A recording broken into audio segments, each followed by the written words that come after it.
Robin, leader of the Hoods. This is our world, where we can fight the forces of evil and where anything is possible.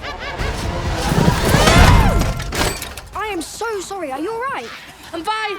Hello everyone, I'm Elsie, and I'm here for Young BAFTA talking to Darcey Ewart, the star of Sky Cinema's new film, Robin and the Hoods. We won't go down without a fight!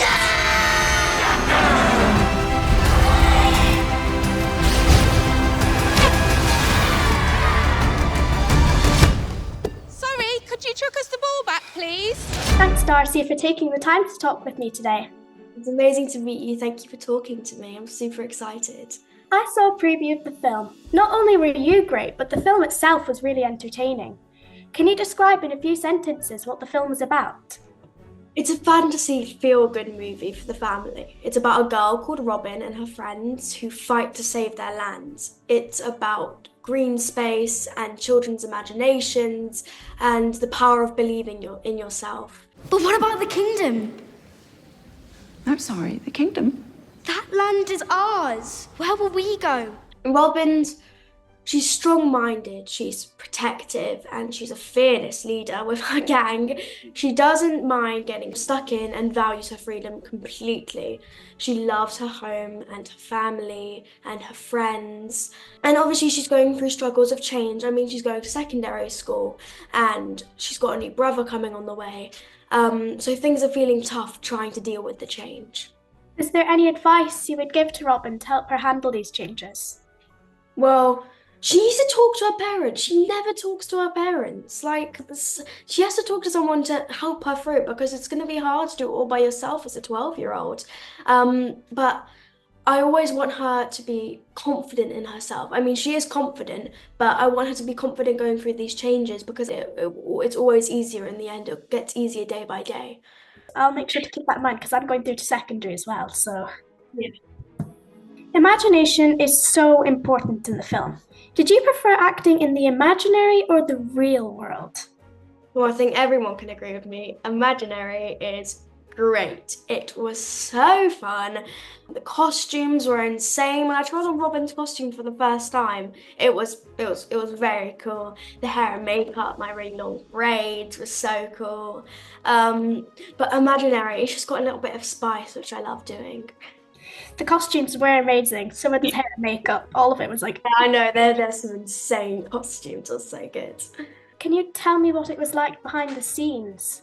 Ooh, it was so fun, don't get me wrong. Lots of jokes made, lots of silly bloopers. I mean, especially with all the fighting, we'd slip everywhere.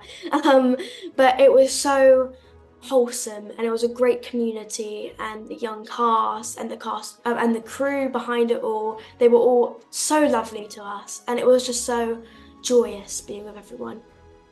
Sounds amazing. Sounds really interesting. I'd love to be behind the scenes of a film. Yeah, it was great. I read that you liked doing all the skills and stunts. Which out of all of them was your favourite? I think I'm going to have to say the opening big fight. I mean, that was so good. It took like a full day, but it was so fun to do every minute. I mean, working with everyone doing their stunts, fighting bad guys, knocking people off horses. But yeah, that had to be my favourite part because it was just so thrilling. Well, that sounds amazing. Like, I'd love to be a part of one of those.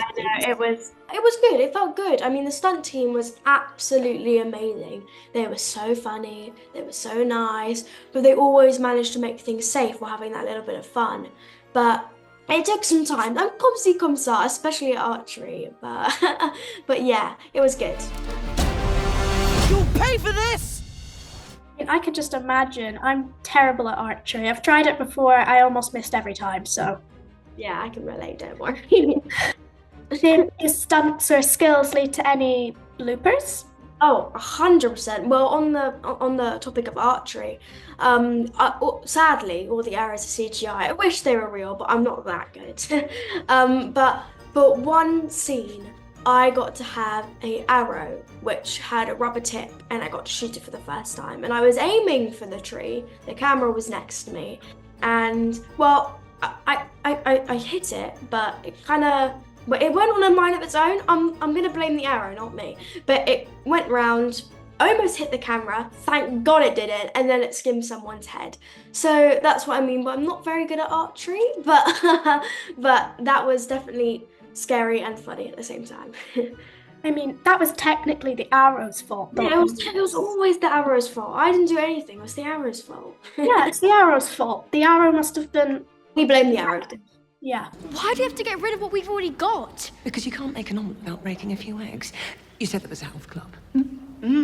What I really like about Robin is she's very vocal. Do you think children should have a voice or a say in what happens in the future? Absolutely. I think children's voices are so important because there are modern day, there are generations, there are new generations. And I really want kids to feel motivated to speak their mind because Robin always spoke her mind to get what she wants for her forest, for her friends and her family. And I really want kids to not feel prevented to do that. I want them to speak their mind to get what they want. Some people say that kids should be seen and not heard, but the thing is, the kids nowadays are the next generation to try and find out how to stop climate change, help the environment, stop ice caps from melting, so... 100%, I totally agree.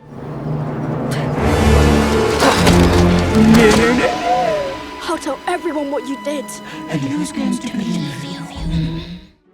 Would you prefer to live in Robin Hood's time or nowadays with technology?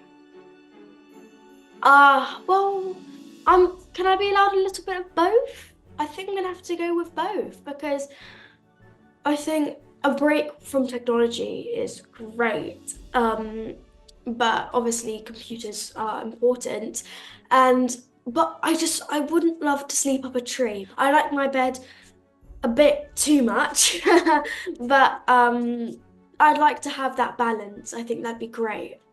I mean, yeah, of course. Like, Robin Hood was a thief. He was being hunted down by the authorities by that point. Maybe not the best place to be in. Yeah, no, I'd like to go back home to my bed. Thanks. What did you learn while on set? Well, obviously, I learnt a lot from Phil Hawkins, our amazing director. I mean, I've worked with him before, but he's so easy to bond with, and you work with him like one mind. Like, there's no conflict, and you always get each other. And he's amazing with young actors, and I've worked with him before with animals, with a reindeer. But I also think I'd have to give it to Naomi and Gwendolyn, who were absolute pros. I mean, they were amazing. The last remaining wildlife. You'll never get rid of me. That's where you're wrong. They taught me almost literally everything. They were inspirational, and I think I can say on behalf of everyone, they were just overall lovely people, and they were so good to watch and just see them bring everything to life. They were such a great addition. As this is a kids' movie and the main cast is mostly kids, it's so good to have those older actors who just keep you inspired, and I just think they were overall amazing. Well, thank you so much, Darcey. I loved chatting with you, and I recommend Robin and the Hoods to everyone. Thank you so much. You were lovely. Thank you.